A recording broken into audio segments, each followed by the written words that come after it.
What's going on, guys, and welcome back to another episode of Seasons. This is episode number 7, and today we're going to start the episode off by choosing Everton. Of course, that was the team that my opponent chose in the last game, and of course that's the team we'll be choosing. And I've just uploaded the second episode of Seasons. Of course, I play like a week in advance of the footage, and I just uploaded the second episode, and I got some really good feedback from the first 2 episodes in terms of comments, so thank you all for those. Obviously I can't read or reply to them all, but thank you for all the comments. And I've been looking at some of the suggestions that people have been commenting and giving me for this series, and I'm going to address that in just a few minutes. But thank you for your comments, and I'll address the feedback, well, the main sort of feedback I've got, in just a few minutes. But we started off the episode choosing Everton. We came up against Everton, and this game was really weird because, well, he took the lead really early on, then I equalised, and then in the 15th minute I realised he wasn't playing anymore. He dropped his controller.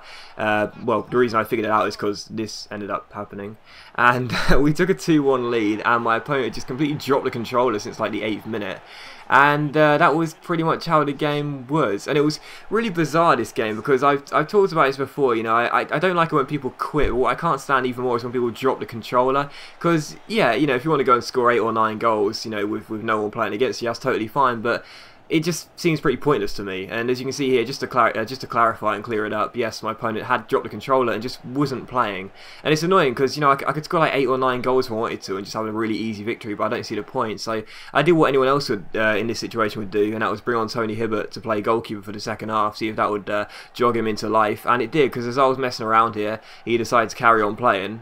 Finally, it took 66 minutes, but finally he got himself back in the game, and really did play towards, well, he played most of the game towards the end, and the only real chance that happened after those goals came here in the 71st minute, as I came forward with Leighton Baines, crossed the ball in, and Eto's header was saved by Tim Howard, and it was how the game finished, a 2-1 victory to me. And again, it just felt like such a waste of time, you know, because he just didn't play basically any of it. After he scored, I scored the equaliser, he just completely stopped, and it was just a complete waste of my time, really, and his as well. So I didn't really understand why he bothered doing that, but there you go. We'll claim a victory. I didn't really see the point in, you know, doing anything other than that, really. I took a few shots from long range just for a laugh, but it was just a really pointless game, to be honest. But for the next game, I will choose a new side, obviously, because my opponent was Everton, the side I just was. So I chose Fiorentina, 2 5-star skillers in Quadrado and Fernandez, and Fiorentina actually have a really decent side. Not sure how they're getting on in real life in the Serie A, but they've got some very good players, and Rossi, and obviously Aquilani's done a lot better in the Serie A. His Liverpool move never really worked out, and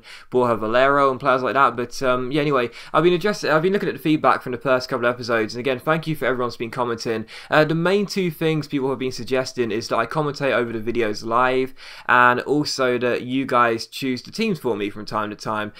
So what I decided I'll do is, because I can't commentate over every episode live, what I've decided I'll do from now on is every 10 episodes I'll let you guys choose a team on Twitter, and I'll do the episode live. So every 10 episodes will be a live episode, and you guys can choose a team or teams for me depending on how many games I play. So yeah, I thought I'd clear that up. I can't obviously commentate on every episode live, and you know, it'd be nice to have you guys choosing my teams for me, but the problem with that is, as I do play a week in front of the footage, it means that, you know, I'll basically won't be taking on your team suggestions on board for a whole week, and that'll be kind of pointless, really, because you'll be waiting, and you'll probably end up forgetting all about it. So yeah, I think I'm going to go with that. Basically, if you follow me on Twitter, it's at @DocLanders. What I'll do is, every time I need to record a commentary for the 10th episode, I'll tweet out, I'll say, you know, can you guys give me a team to use, and I don't know, maybe I'll do a straw poll. Straw polls are really cool. Do a straw poll, you guys can vote, and after an hour I'll come back and check it. Whatever team's on top, I'll choose that team and do a live commentary on the 10th episode. So there you go. I thought I cleared it up. Thank you very much for your suggestions. Obviously, I can't take them all on board and do everything because everyone wants different things. But yeah, I thought I cleared it up, and there you go. So from every 10th episode, we will do a live commentary, and we will also let you guys choose the team via Twitter, most likely through a straw poll. So there you go. But anyway, we did take on Borussia Mönchengladbach in this game with Fiorentina. My opponent chose the German side. We took the lead just before the half-time mark with Giuseppe Rossi, and we then doubled our advantage in the second half, directly from kickoff, really. We passed the ball around. Lovely goal that was. Nice passing. Broke through with Matheus Fernandez down the left-hand side. A couple of nice 5-star skill moves there. We cut inside with a step over, and the shot actually took a deflection off the defender. Not sure whether it was going in or not, but even so, it's a nice goal despite a deflected finish. And we go ahead and make it Fiorentina 2, Borussia Mönchengladbach 0. So we're on course for another 3 points here, and in the 56th minute, another good chance for us here. Vargas collects the ball, and gives it to our second goal scorer, Fernandez. Fernandez, scoop, turns around one, keeps on going, good chance here, double step over, then a fake Rabona, then a roulette. Nice little pass out wide towards Vargas. Vargas crosses the ball in, picks out Mario Gomez, and Gomez is never going to miss that chance in the air. He makes it Fiorentina 3, Borussia Mönchengladbach 0, and we are on course for a very routine 3 points. And this guy got off to a decent start in this game. He did look relatively threatening in the first half, but in the second half he sort of fell apart, to be honest, and he wasn't really doing much good. And in the 33rd minute, Cuadrado comes forward here, nice little McGeady spin and Elastico chop, and I'm not really sure what that third skill's called, but the shot was really poor, and I'm so glad Cuadrado's got 5-star skills, because he's absolutely brilliant with them. He's so rapid, he's such a great winger, and the 5-star skill addition is very nice indeed. So that should have been 4-0 and it wasn't, and this could have been 4-0 here as well. Mario Gomez going in for his second of the game. Unfortunately though, his header was saved by, is it Jan Sommer for Borussia Mönchengladbach? I think it is, and the header was saved and tipped over the bar, so still 3-0, and my opponent will grab himself a consolation goal with 2 minutes to go. Very nice finish by Cruza up top, very good goal, in off the inside of the post and into the back of the net, so that made it 3-1, and he probably deserved a consolation goal as well. In the second half he wasn't too good, but in the first half he was quite threatening on some occasions, so it's good to see him get a consolation goal, I guess. But in stoppage time he gives the ball away here, we win it back with Mario Gomez, comes to Rossi, Rossi finds Gomez, rounds the goalkeeper, and it is a definite penalty. So penalty to Fiorentina in stoppage time, great chance to make it 4-1. The goalkeeper, pretty sure it is Jan Sommer, is it? Turn around for me, mate. Is it Sommer? Is it Sommer? Can't tell, wait for it, yeah, there you go. Jan Sommer takes Mario Gomez down, and we do win a penalty. So penalty to us in stoppage time to make it 4-1 and have a 3-goal cushion once again. And it was going to be the captain of Fiorentina who stand up and take it. I had Fiorentina in their classic kit for this game, which looks really nice as a kit as well. Rodriguez, who stepped up to take it, and he scored as well. And we've scored all 4 of our penalties so far. I mean, that's a real rarity, isn't it? You know, I've got such a terrible penalty record. Anyone who's been on my channel long enough will tell you that. I'm absolutely shocking at penalties. I lack complete composure, and the fact I've scored 4 from 4 is crazy. But anyway, we won the game by 4-1. Again, my opponent in the first half did look threatening from time to time, but I feel personally we deserved the win, and that is why we got it, so that's good. As things stand right now, we're looking pretty much guaranteed to be going up in this division, so long as we don't have a complete meltdown in our final 7 games. And you know, hopefully, touch wood, we'll go up as division winners as well, which, you know, obviously we've done that so far for every division, 10, 9 and 8, so we should hopefully do it for division 7 as well. But of course, you never know. With me, I'm quite prone to meltdowns, so you can never be sure. But for the third and final game, we would of course be Borussia Mönchengladbach. Of course, that was the team my opponent just was, and they, just like Fiorentina, have some very good players as well. You know, quite surprising, but I say it's surprising because my European football knowledge is quite poor, but they've got some really good players as well. And of course Thorgan Hazard, who I believe is on loan from Chelsea. Raphael's a really decent player as well. See, Cruz even scored against me with my opponent in the last game, so they've got some pretty decent players. And the first chance would fall to us here as we came up against West Ham in this game, Upton Park, and the shot by Cruz hit the bar and was away for a goal kick, so we almost took the lead very early on. But in 23rd minute, another great chance, Patrick Herrmann, who I had in my Hertha Berlin Kramer, gives the ball away, but we win it back. Kramer finds Cruza out wide towards Traore, down his left hand side. He's got the pace, he beats Demel, keeps on going, swings in the cross, picks out Cruza, and that header really should have at least gone on target. It was a free header 12 yards out, and it was a really poor attempt, so still scoreless. But a few minutes later, another great chance. We come forward here with Xhaka, who finds Cruza. Cruza turns Winston Reid, great chance for 1-0. Surely we're going to finish. Yes, we are.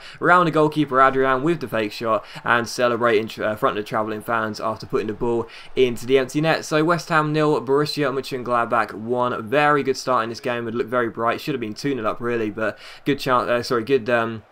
Good goal there, and it's 1-0, but we weren't in front for long because 7 minutes later Sacco got played forward. He's having a great start to his West Ham career and puts it past the goalkeeper to make it 1 apiece. So 1-1, but on the stroke of half time we want a free kick here, and we don't have too many good free kick takers, but I gave it to Raphael. Really good chance here from 24 yards. Raphael with a free kick, and you know, if it wasn't a rarity that I've scored 4 out of 4 penalties, it certainly is that I've scored a free kick goal as well, because I'm shocking at free kicks. I think I scored a grand total of 1 in FIFA 14, and I've now scored 2 in FIFA 15, 1 offline in my career mode series, and now 1 here in seasons as well. It was a really nice free kick by Raphael as well. It wasn't actually the best. I mean, if the wall had jumped even just marginally, they would have headed the ball away, but instead, because they stood still, it went over the head of Alex Song, I think it was, as he turns it back, or maybe it's Saka, I can't tell from here. I think it's Song, and yeah, it goes into the back of the net past Adrian. So had they jumped the wall, they would have blocked it, but instead they didn't, and that's why we made it 2-1. So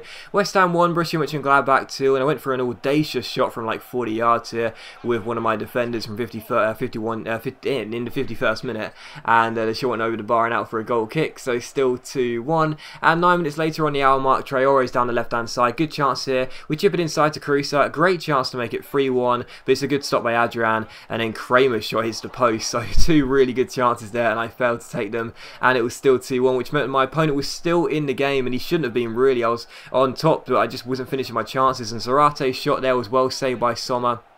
And he dives on a rebound as well. So my opponent beginning to creep back into the game a little bit more as the game was going on. He realised I was wasting so many chances. But as Traore and Caruso go down his left-hand side together, Caruso cuts inside, James Tompkins gets inside and shoots. But again, Adrian makes a good save. And my opponent manages to get the ball away. So still West Ham 1, Borussia Mönchengladbach 2. No idea how I wasn't 2 or 3 goals in front in this game. And in the 83rd minute even, wouldn't you just know it, Rarity equalises for West Ham with the goal. Very, very nice goal from my opponent as well. He sort of half volleys the ball in to the top corner past Jan Sommer, and I got no doubt about that. That was a wonderful strike by Rarity. Yes, I should have really been comfortably winning this game, but instead I was going to throw it away with some terrible defending and just most importantly some absolutely atrocious finishing. But directly from kickoff I came through with Raphael, slid the ball through towards Caruso, and it was saved by Adrian, and what a chance that was to get myself back in front directly from kickoff, but the goalkeeper saved it and kept it at 2-2, and from the corner Raphael crosses the ball in. It's towards the far post. It's not really dealt with by my opponent. It comes towards Xhaka. Xhaka finds Dominguez, who turns Stuart Downing here with the fake shot and shoots, but unfortunately it goes just wide of that far post and out for a goal kick. So with the game still at 2-2, it looked as though it was going to finish that way, but with 1 minute to go, Caruso gets on the ball, and as my opponent is holding off me, he's standing off, he doesn't want to lunge because he knows I'll just take the ball round him with a simple fake shot or roulette, so he's standing off, eventually I get myself inside and do finish it into the bottom corner. So in stoppage time, we do claim the winning goal through Caruso. Pretty poor defending from my opponent, gotta be honest, but I guess I was just relieved because I had played much better. I felt as though I deserved the win, and I was glad that I was bailed out in the last minute through that goal by Caruso. But as always guys, a big thank you for watching the video. I really hope you have enjoyed it. If you have enjoyed the episode, then please do leave a like because it is much appreciated, and of course it really does help my channel out, and I'll see you for the next episode of Seasons very soon.